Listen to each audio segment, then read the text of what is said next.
এটি অঙ্গনবাড়ী কেন্দ্ৰত হঠাৎ অথন্তৰ কেন্দ্ৰটোলৈ দৌৰি আহিল গাঁৱৰ সচেতন মহিলা স্থানীয় সচেতন মহিলা কেইগৰাকীয়ে কেন্দ্ৰটোত যোগদান কৰিব নিদিয়ে বিভাগীয় নিৰ্দেশনা অনুসৰি 7 কিলোমিটাৰ বাট কৰি বাই অহা আন গাঁৱৰ কৰ্মীক উপায়হীন হৈ উভতি যাব লগা হ'ল কৰ্মীগৰাকী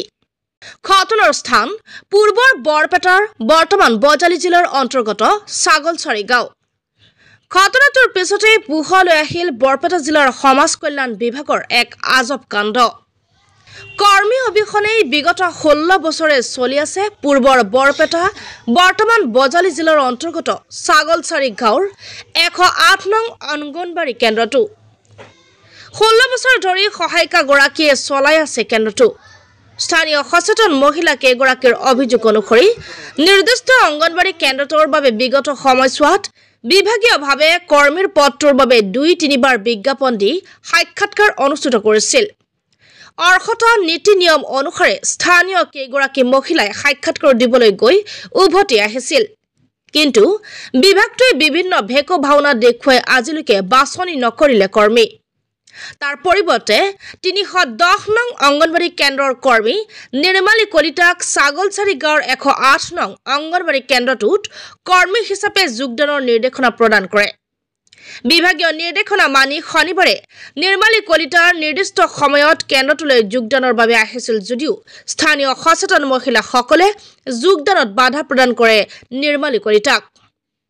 প্ৰশ্ন হয় ৰাজ্যত কিদৰে চলি আছে অঙ্গনবাড়ী কেন্দ্ৰসমূহ বিভাগটোৰ কোন কোন বৰমুৰিয়াৰ গুৰুত্বহীনতা অনিহা আৰু অকৰ্মণ্যতাৰ বাবে বিগত 16 বছৰে নিৰ্দিষ্ট কেন্দ্ৰটোত নিযুক্তি দিয়া নাছিল কৰ্মী শ্ৰীচন্দ্ৰা কলিতা মই নিচালদাৰ গাঁৱৰ পৰা আহিছোঁ মই অঙ্গনবাড়ী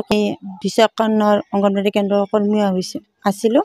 কিন্তু এতিয়া মোক ছাগলচাৰী গাঁৱত 1 নম্বৰ ছাগলচাৰী কেন্দ্ৰলৈ তাৰমানে মোক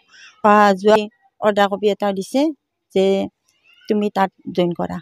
আৰু মই জইন কৰিব আহিছোঁ ৰাতিপুৱা মই 8 বজাত ইয়াত উপস্থিত হৈছোঁ কিন্তু ৰাইজে মোক জইন কৰিব দিয়া নাই কিহৰ কাৰণে জইন কৰিব দিয়া নাই তেওঁলোকৰ ইয়াৰ নামনে ছাগলচাৰী গাঁৱত বহুত মাইকী তাৰমানে 3জন মাইকী ইতিমধ্যে তাৰমানে অফিচত এপ্লিকেশ্যন কৰিছে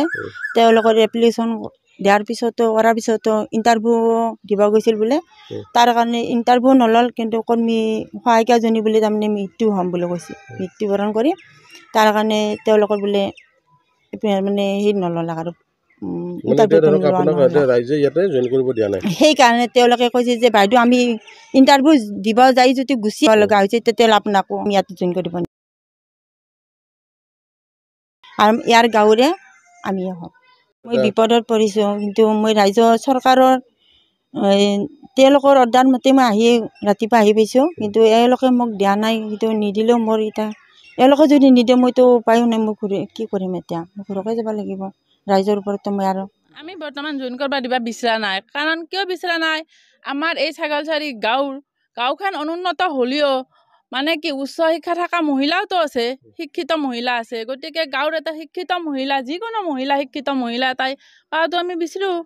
কাৰণ কিয় আমি 3-4টা মহিলাই এপ্লাই কৰিছিলোঁ কিন্তু আমাৰ ইণ্টাৰভিউক মাতিও ছাগলচাৰীৰ ইণ্টাৰভিউ নহ'ল বুলি কৈছে আমি ইণ্টাৰভিউ দিবা নিজে গৈছোঁ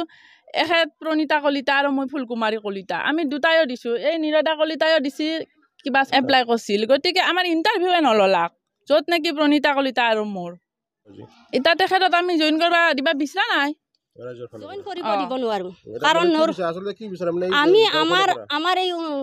একদম নিবনুৱা গাঁওখনৰ পৰা এজন শিক্ষয়িত্ৰী ওলাটো বিচাৰোঁ কাৰণ কিয় এটা পৰিয়াল সংস্থাপন পাওক আমাৰ গাঁৱৰ পৰা নতুন শিক্ষয়িত্ৰী নালাগে আমি তাতে ইণ্টাৰভিউ দিব যাওঁতে আমাৰ ইণ্টাৰভিউ নলি পেলাই কৈছে অঙ্গনবাড়ীৰ বাইদেৱে আপোনালোকৰ যি